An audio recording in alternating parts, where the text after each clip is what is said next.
Hello everybody. So இன்னைக்கான question of the சீரிஸ்ல Calvin cycleன்ற கான்செப்ட் பின்னாடி இருக்கிற ஒரு சில கொஸ்டினை டிஸ்கஸ் பண்ண போறோம்.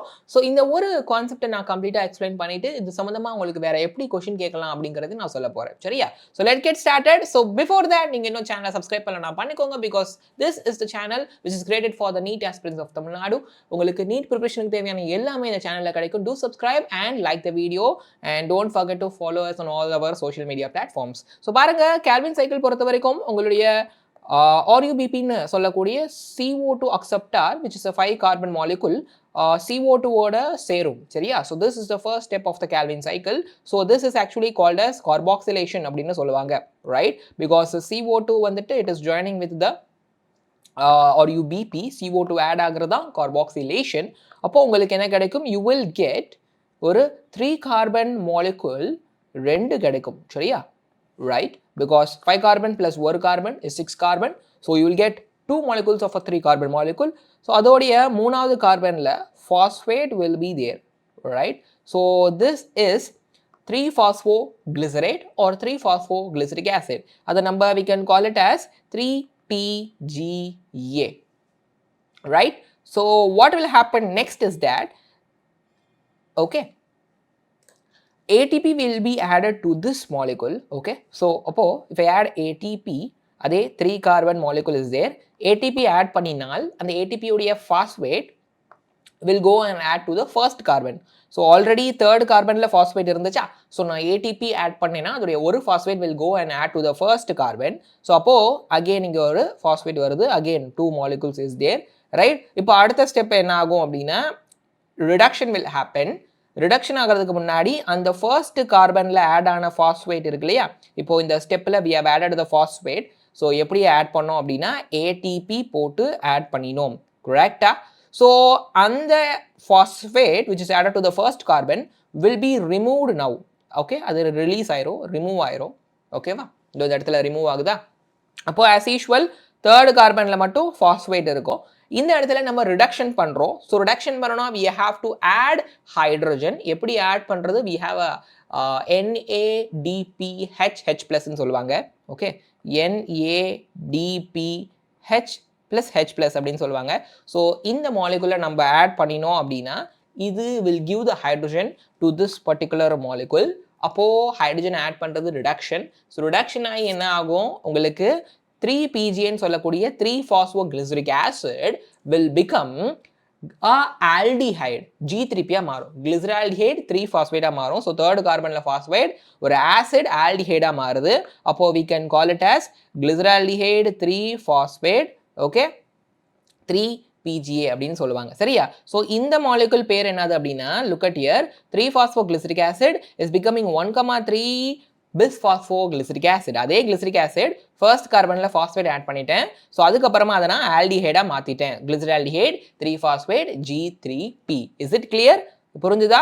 அப்போ அதுக்கு நான் NADPH H+ ஆட் பண்ணணும். ஸோ திஸ் G3P-ல பார்த்தீங்க அப்படின்னா few of the G3P will go for sugar production, okay? Glucose ப்ரொடக்ஷனுக்கு போயிடும். ரிமைனிங் இருக்கிற G3P will go for the அடுத்த step, it is called the phase 3 regeneration. So regeneration மூலமா திருப்பியும் RUBP கிடைச்சிரும். So if you look at here, okay, if you look at the picture over here, carboxylation will happen, right? அதுக்கப்புறம் 3-phosphoglyceric acid கிடைக்குது. இதுக்கப்புறம் 2 step நடக்கும், அதை ஒன்றா ஒருங்கிணைச்சு கம்பைன் பண்ணி கொடுத்துருக்குறாங்க. ATP ஆட் ஆகும், ஓகே? அப்புறம் இன்ஆர்கானிக் ஃபாஸ்பேட் ரிமூவ் ஆகும், right? Plus NADPH H+ add ஆகும். ஸோ ATP ஆட் ஆச்சுன்னா ஒரு ஃபாஸ்பேட் அதில் சேர்ந்துட்டு ADP-யாக கிடைக்கும். NADPH ஆட் ஆச்சு அப்படின்னா இந்த ஹைட்ரஜன் அதில் சேர்ந்துட்டு NADP+-ஆக கிடைக்கும். ப்ளஸ் ஒரு இன்ஆர்கானிக் ஃபாஸ்பேட் தனியாக ரிலீஸ் ஆகும் அப்படின்னு நான் சொல்லி கொடுத்துருக்கேன். So this inorganic phosphate will be released separately. So அது ரெண்டும் கம்பைண்டாக செகண்ட் ஸ்டெப்பில் நடக்குது, that is the reduction step, right? இந்த ட்ரையோஸ் ஃபாஸ்பேட் அப்படிங்கிறது ட்ரையோஸ்னா 3 கார்பன், கரெக்டா?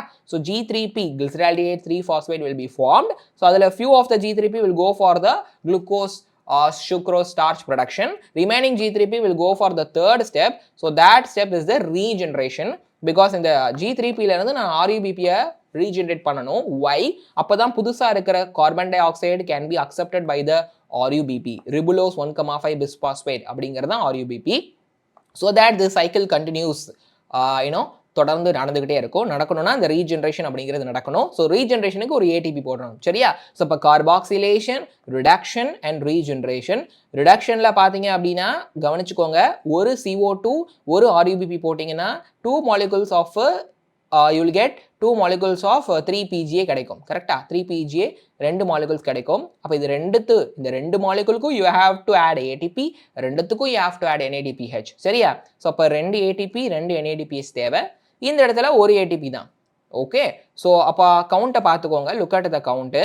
உங்களுக்கு ஒரு CO2 ஒரு RUBP ஓட சேரும் பொழுது ஓகே, ஒரு CO2 ஒரு RUBP ஓட சேரும்பொழுது ரிடக்ஷன் ஸ்டெப்பில் உங்களுக்கு ஒரு 2 ATP ப்ளஸ் ரீஜெனரேஷன் ஸ்டெப்பில் உங்களுக்கு ஒரு 1 ATP, மொத்தமாக 3 ATP தேவைப்படும். இன்புட்டாக நீங்கள் போடணும். அண்ட் ரிடக்ஷன் ஸ்டெப்பில் ஒரு 2 NADPH நீங்கள் போட்டே ஆகணும். So it is 2 NADPH. So இதுவே 6 CO2க்குன்னு எடுத்துக்கிட்டிங்கன்னா அப்படியே நீங்கள் மல்டிப்ளை பண்ணிக்கோங்க.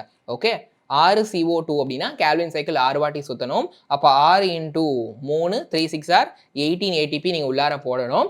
Right? 6 into 2 6 2 are 12 NADPH.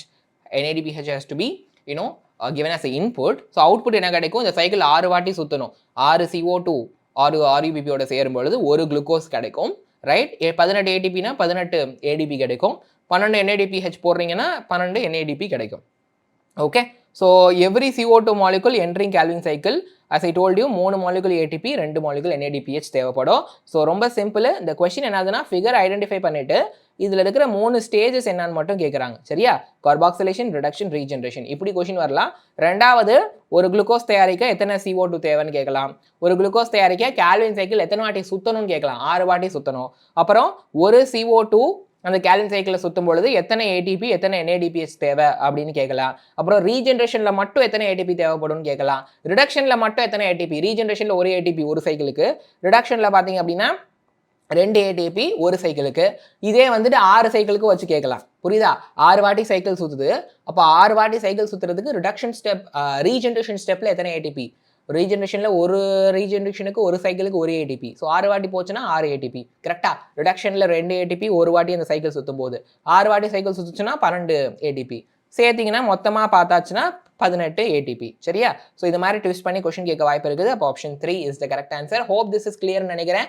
So நீங்கள் என்ன பண்ண போகிறீங்க அப்படின்னா கேல்வின் சைக்கிளில் கண்டுபிடிச்ச அந்த சயின்டிஸ்டோட ஃபுல் நேம் என்னன்னு கமெண்ட்டில் போட போகிறீங்க. சரியா? So name the scientists who have discovered this Calvin cycle, C3 cycle. ஏன் C3 cycleனா RUBPங்கிற 5 கார்பனும் CO2ங்கிற ஒரு கார்பனும் சேர்ந்து ஃபார்ம் ஆகிற phosphoglyceric acid இருக்குல்ல, 3-phosphoglyceric acid. So that is actually 3 carbon molecule. ஓகேவா? ஸோ அதனால தான் C3 cycle அப்படின்னு சொல்கிறாங்க. ஸோ டெல் மீ அந்த சயின்டிஸ்டோடைய ஃபுல் நேம் என்ன அப்படிங்கிறத கமெண்ட்டில் போடுங்க. So do follow our question of the day series. I will see you in the next video. Keep learning, keep growing.